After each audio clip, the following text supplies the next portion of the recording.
Now, let's us discuss poverty in the United States. It should be known as a fact that 12% of people are still in poverty in the United States of America, despite the USA being the richest and most dominant superpower in the world right now.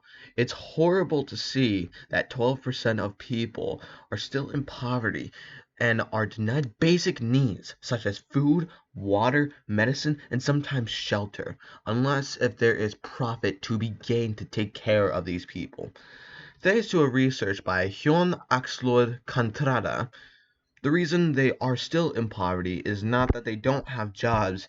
In fact, 68% of people in poverty have a job, aka they are employed. The problem is because of unregulated markets and the lack of the ability to own their means of production and distribution. Because these employers can decide on what those workers' value and costs are. This is a huge problem, but the US government refuses to address this because it will give them and the private industry less profit. Despite us overproducing and able to give enough for people in poverty in the US, UK, France, Somalia, Ethiopia, and many more. This is a problem of capitalism itself.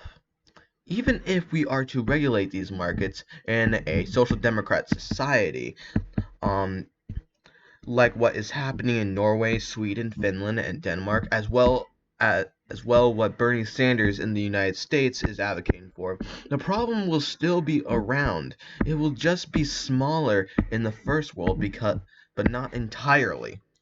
This is a public crisis, and these people become poor and homeless because of easy exploit situations that the employer can control your very labor as well how much that labor is worth.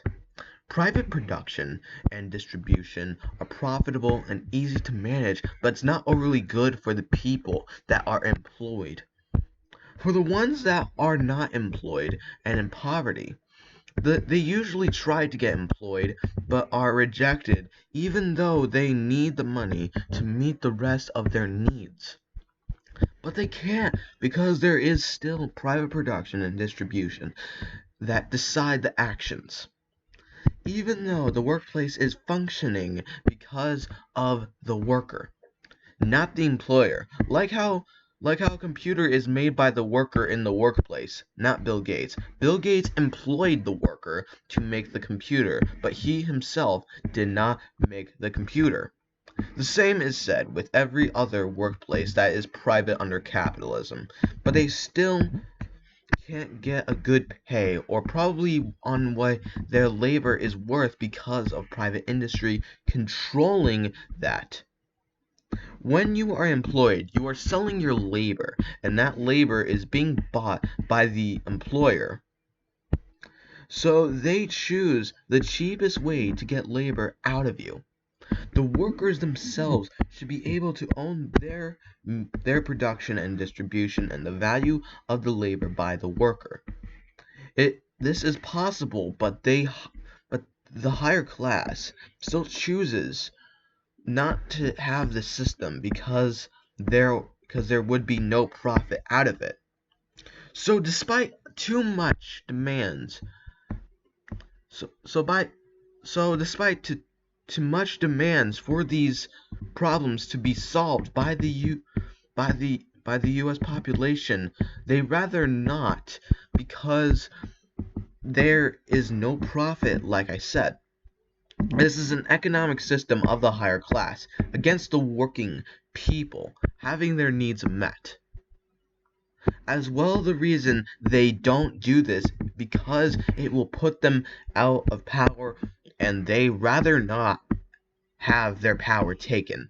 So instead they keep the system and try to make charities to fix this, but they do this to get profit out of this as well because there is a market within it. This is a problem of capitalism, and we need a solution to this horrible cycle against the working class. So What may that be? Well, it's in front of our eyes, as well, and it has been for a while.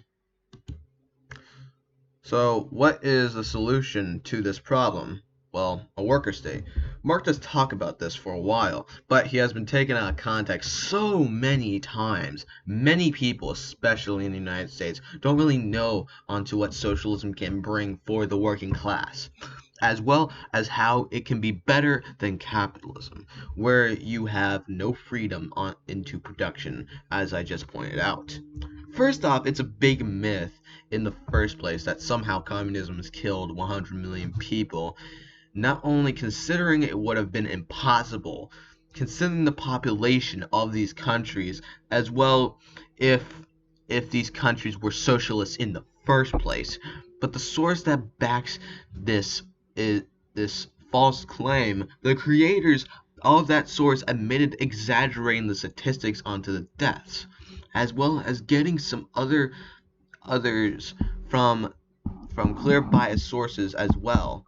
The authors admit this was that was later recorded and posted on Wikipedia and WikiLeaks. I say this because I want to show the truth about a worker state and why socialism is a good format to economics today. In a worker state, your means of production and distribution is publicly owned to you, not the government. If it was owned by a government, it would be just a degenerate worker state, like how Leon Trotsky described the USSR, or state capitalist, like how socialists, including me, say what China is today. The point is for it to be a worker state, for the means of production is owned to you, the worker. So that way you can produce on what you need to survive without a higher up telling you to do so. Maybe even sell it if you would like, or just give it to someone who needs it most, as a need or a commodity. Not only is this system, you can say, an economic democracy, or the way Karl Marx put it, the workers' democracy, but that it can be productive. Like capitalism, you are going to be forced to work eventually, but under a worker state, you don't have to answer to a higher up or be employed to produce or distribute. For example, did you clean anything today recently, like your dishes or your desk? If yes, then it's the same concept under a worker state inside a workplace to produce and distribute. No one lives life without purpose. They are going to work eventually, will do so onto their means of production, such as the means of production to the working class, not the government. So you and everyone else owns their own means of production and distribution without a higher up telling them otherwise. Not only can it work, it has. But that is another explanation onto this video.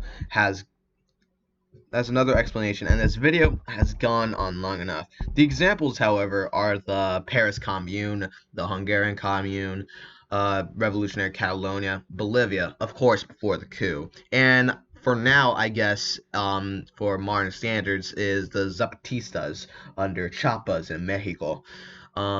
So, yes. This is, I think, the system that will actually be better for, the people of the United States, but just entirely the world. And it will give out for the people to own their own means of production and get what they need if their needs are met, of course. It's to make sure that these people don't suffer, especially considering that we can actually solve these problems a lot. We just choose not to for the sake of profit, and it's kind of sad that that's the case in this world. So, yes. Thank you for watching this video, and if you liked this video, then hit the like button. I would really appreciate that. It would mean a lot to me. It would get this video out more, and yeah. Thank you for watching this video, and I hope you enjoyed. Socialist Links is out.